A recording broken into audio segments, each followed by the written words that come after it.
हरियाणा के सोनीपत जिले का एक छोटा सा गांव खेड़ी दमकन, जिसकी माटी को चंदन बनाकर भाल पर तिलक लगाने और गांव की कुंज गलियों से लेकर खेत खलिहानों तक जीवन के अबुझे रास्तों पर किलकारियां बिखेरते बच्चों को एक नया जीवन देने का संकल्प लिया गांव के एक जागरूक नागरिक सतीश राज ने। ये नाम किसी परिचय का मोहताज नहीं है।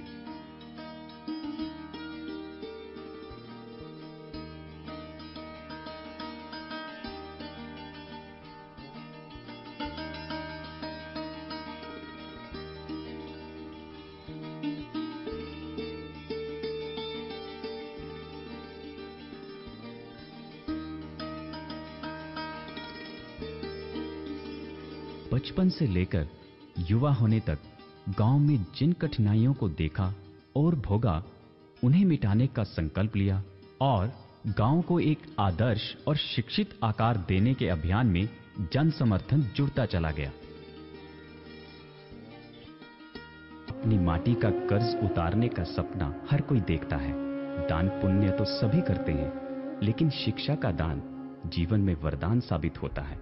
यह एक ऐसी पूंजी है जिसे जितना ज्यादा खर्च करोगे उतनी ही वह बढ़ती है। सतीश राज की आंखों में हमेशा तैरता था एक सपना कि भारत के हर गांव की तस्वीर बदले और हरियाणा ही नहीं बल्कि देश का हर गांव एक आदर्श गांव बन सके। इसके लिए गांव की नींव में शिक्षा का गारा डालकर एक ऐसी मीनार खड़ी करने के सपने को पूरा करने के लिए ही सन 2005 में सतीश राज ने गांव के शिक्षित युवाओं के साथ मिलकर ग्रामीण प्रतिभा विकास समिति की शुरुआत की। अक्सर गांव में पलने वाले बच्चों के माता पिता यही सोचते हैं कि उनके बच्चे खेतों में परिवार के पारंपरिक कार्य में हाथ बटाएं, शहरों से दूर।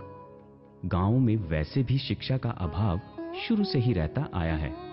आज भी देश के गांव में अधिकतर बच्चे प्राथमिक और उच्च स्तरीय शिक्षा से वंचित हैं। यही वजह रही है कि आजादी के बाद शहरों के मुकाबले ग्रामीण बच्चे उतने विकसित व शिक्षित नहीं हो पाए। सरकार द्वारा गांव में स्कूल खोले गए, लेकिन वो भावी पीढ़ी के आत्मविश्वास को उतना सुदृढ़ बनाने में इतना सक्षम नहीं थे। ऐसे में सतीश राज जैसे दूरदृष्टि के धनी लोगों ने गांव में अशिक्षा व अधूरी शिक्षा के अंधियारे को शिक्षा के प्रकाश से जगमगाने का संकल्प पूरा करने की ठान ली। आज उनके प्रयास गांव के जर्रे जर्रे में दिखाई पड़ रहे हैं। नमस्कार दोस्तों, मैं सतीश राज देशवाल इस जीवन में एक उद्देश्य से लगा हुआ हूं। ग्रामीण क्षेत्र में एजुकेशन के लिए कार्य करने के लिए हमारी संस्थाएं हैं दो, ग्रामीण प्रतिभा विकास समिति और साहिल विकलांग सहायता समिति। इन दोनों संस्थाओं के सहयोग से और इनके सारे के सारे मेरे जितने सहयोगी दोस्त हैं, उनके सहयोग से हम समाज में कुछ बदलाव लाने की कोशिश में जुटे हुए, कुछ चेंज लाने की कोशिश में लगे हुए, और हम कोशिश कर रहे हैं कि ये चेंज हम लाके छोड़ेंगे।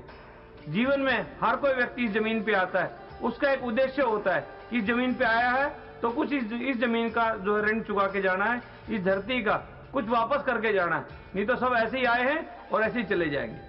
यही मेरा उद्देश्य है और इसी कोशिश में हम लोग लगे हैं कि ग्रामीण क्षेत्र के जो बच्चे हैं उनको में भी वो प्रतिभा हम लोग जागृत करें, उनको भी हम जीनियस बनाने के लिए मोटिवेशन दें, उनको भी एक हम अच्छा रास्ता चुनने के लिए हम लोग आग्रह करें और उनको एक सही दिशा दिखाएं, सही रास्ता